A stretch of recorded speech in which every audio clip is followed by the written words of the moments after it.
نیچے وہی گلی تھی جہاں کبھی ایک بچہ اس کے دروازے پر پکارا تھا۔ وہ ایک لمحے کے لیے رکا۔ اسے پھٹی ہوئی قمیض، کانپتی ہوئی آواز اور وہ الفاظ یاد آئے، جناب، بس ایک آخری روٹی۔ یوسف کے دانت بھی تھے۔ یہ کمزوری ہے، اس نے اپنے اب سے کہا، اور اس نے پھر سے اپنے دل پر تالا لگا لیا۔ وقت ہمیشہ آسانی سے نہیں چلتا۔ ایک دن یوسف نے اناج کا بہت بڑا سودا کیا، لیکن اس بار اس کے ساتھی نے اسے دھوکا دیا۔ جہاز ڈوب گیا، اناج سڑ گیا، کروڑوں کا نقصان۔ یوسف کو پہلی بار پسینہ چھوٹ گیا۔ یہ کیسے ہو سکتا ہے؟ وہ رویا۔ نوکر گھبرا گئے، لیکن اس نے خود کو تسلی دی، یہ ٹھیک ہے، میرے پاس بہت ہے۔ کہ چند ماہ بعد یوسف بیمار ہو گئے۔ ڈاکٹر آئے، حکیم آئے، سب نے کہا مجھے آرام کی ضرورت ہے، میرا تناؤ کم کرو۔ لیکن یوسف آرام نہیں کرتا تھا۔ دولت ضائع نہیں ہونی چاہیے، وہ بستر پر لیٹتے ہوئے بھی سودے کرتا تھا۔ رات کو اسے پسینہ آتا۔ وہ خواب دیکھے گا کہ ایک بچہ اپنے سامنے کھڑا ہے، اس کے ہاتھ پھیلے ہوئے ہیں۔ وہ اٹھا اور چیخے گا، میں نے کچھ نہیں کیا۔ یوسف کی بیوی اسے ٹالنے لگی۔ اب بدل گئے ہیں سیٹھ صاحب، اب کے پاس سب کچھ ہے، لیکن سکون نہیں۔ یوسف نے غصے سے جواب دیا، پیسے سے آتا ہے۔ بیوی کی آنکھوں میں آنسو آ گئے۔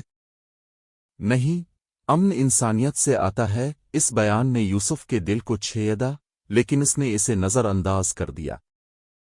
رفتہ رفتہ نقصانات بڑھتے گئے۔ گودام میں آگ لگ گئی، ایک جہاز لوٹ لیا گیا، ایک ساتھی فرار ہو گیا۔ کل جو لوگ اسے جھک کر سلام کرتے تھے، اب اس کی نظروں سے گریز کرتے ہیں۔ یوسف نے پہلی بار اکیلا محسوس کیا۔ رات کو وہ محل کے ایک کمرے میں بیٹھا سونے کی تجوری کو گھورتا رہتا۔ یہ سب میرا ہے، وہ خود کو تسلی دیتا، لیکن خوف اس کے دل کے ایک کونے میں بس گیا تھا۔ ایک دن یوسف کی گاڑی اسی پرانی گلی سے گزری۔ وہاں ایک چھوٹا بچہ روٹی کا ٹکڑا لیے کھڑا تھا۔ یوسف کا سانس اٹک گیا، اسے لگا جیسے وقت نے پلٹا کھایا ہو۔ اس نے کھڑکی بند کر دی، اس کے دل کا دروازہ اب پوری طرح بند نہیں ہو سکتا تھا۔ اسی رات ایک بوڑھا آدمی دروازے پر آیا۔ نوکر نے کہا یہ فقیر ہے۔ یوسف نے غصے سے کہا اسے دور کر دو، لیکن بوڑھے کی آواز واپس آئے، میں بھی ایک بار روٹی مانگنے آیا تھا۔ یوسف کانپ گیا۔ اس نے دروازہ کھولا، لیکن باہر کوئی نہیں تھا، صرف ہوا اور خاموشی۔ اس رات یوسف پہلی بار رویا، بے آواز۔ وقت مہلت نہیں دیتا۔ گراوٹ جو کبھی سست تھی، اب ایک طوفان بن چکی تھی۔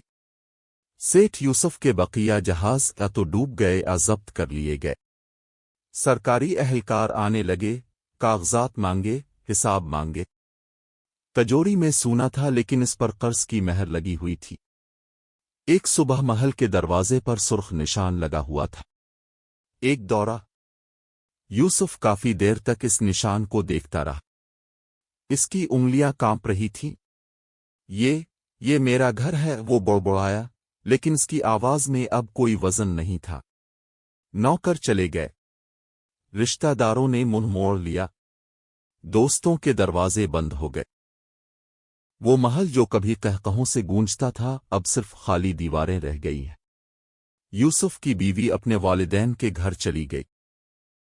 جاتے وقت اس نے صرف ایک بات کہی، میں نے تمہیں اس دن کھو دیا جس دن تم نے اپنی انسانیت کھو دی۔ ان الفاظ نے یوسف کے دل کو کیلوں کی طرح چھید کر دیا۔ یوسف اب ایک خستہ حال کمرے میں فرش پر بیٹھ گیا۔ اس کا پیٹ ایک جلن سے جل گیا جسے وہ کبھی نہیں جانتا تھا۔ اس نے اپنے ہاتھوں کو دیکھا، وہ وہی ہاتھ تھے جنہوں نے کبھی روٹی پھینک دی تھی۔ آج وہی ہاتھ خالی تھے۔ اس کی آنکھوں کے سامنے ایک تصویر چمک رہی تھی، ایک بھوکا بچہ، ایک بند دروازہ۔ یوسف نے سر پکڑ لیا، میں نے کیا کیا تھا؟ دن گزرتے گئے۔ یوسف کی داڑھی بڑھ گئی، اس کے کپڑے گندے ہو گئے، اس کا چہرہ ناقابل شناخت تھا۔ وہ کام پوچھنے چلا گیا جہاں کبھی لوگ کھڑے ہو کر سلام کرتے تھے، آج وہی لوگ کہتے ہیں کہ ہم کسی بھکاری کو کام نہیں دیتے۔ اس نے توہین کو نگل لیا کیونکہ بھوک غرور سے زیادہ مضبوط ہے۔ ایک شام یوسف کے قدم خود بخود اسے اس پرانی گلی میں لے گئے۔ وہی تنگ راستہ، وہی مٹی کی دیواریں، وہی یادیں، اس کا دل دھڑکنے لگا۔ نہیں، اس نے خود سے کہا، لیکن قسمت وہ اسے وہاں لایا تھا۔ جوزف نے اس دن کچھ نہیں کھایا تھا۔ اس کا سر چکرا رہا تھا۔ اس کی بینائی تاریک تھی۔ گھر سے روٹی کی مہک آ رہی تھی۔ اس کی ٹانگیں کانپ رہی تھیں۔ وہ اسی دروازے کے سامنے کھڑا تھا جسے اس نے برسوں پہلے بند کیا تھا۔ اس نے ہاتھ اٹھایا، پھر روک دیا۔ میں اسے کیسے مانگ سکتا ہوں؟ اس کی روح کانپ گئی، لیکن اس کے پیٹ نے اس کے غرور کو کچل دیا۔ ایک نرم دستک، اندر سے عورت کی آواز آئی۔ WHO جوزف کی آواز حلق میں اٹک گئی۔ مجھے بھوک لگی ہے۔ دروازہ کھلا۔ ایک عورت نمودار ہوئی اور اس کے پیچھے ایک نوجوان لڑکا۔ لڑکے کے پاس ایک روٹی تھی، ایک آخری روٹی۔ اس نے جوزف کی طرف دیکھا۔ اس کی آنکھیں پھیل گئیں۔ کیا تم سیٹھ جوزف ہو؟ یوسف کی آنکھوں میں آنسو آ گئے۔ وہ زمین پر بیٹھ گیا۔ ہاں، میں ہوں۔ لڑکا آگے بڑھا۔ کیا تم مجھے پہچانتے ہو؟ اس کی آواز خاموش تھی۔ جوزف نے غور سے دیکھا۔ وہی آنکھیں، وہی چہرہ۔ وقت رک گیا۔ میں وہی بچہ ہوں، لڑکے نے کہا، جو ایک دن تم سے روٹی مانگنے آیا تھا۔ جوزف نے ہانپ لیا۔ اور آج لڑکے نے اسے روٹی پیش کی۔ میرے پاس یہ واحد روٹی ہے۔ یوسف رونے لگا۔ مجھے بلند آواز سے معاف کر دو۔ وہ روتا رہا۔ میں اندھا تھا۔ اس نے روٹی کو 2 ٹکڑے کر دیا۔ اس نے ایک حصہ یوسف کی طرف بڑھا دی۔ بھوک کسی کو چھوٹا نہیں کرتی۔ انہوں نے کہا کہ یہ ایک تکبر کرتا ہے۔ یوسف نے کانپتے ہاتھوں سے روٹی لی۔ ہر لقمہ آنسوؤں سے تر تھا۔ اس رات یوسف سکون سے سو گیا۔ برسوں کے بعد صبح اس نے فجر کی اذان سنی۔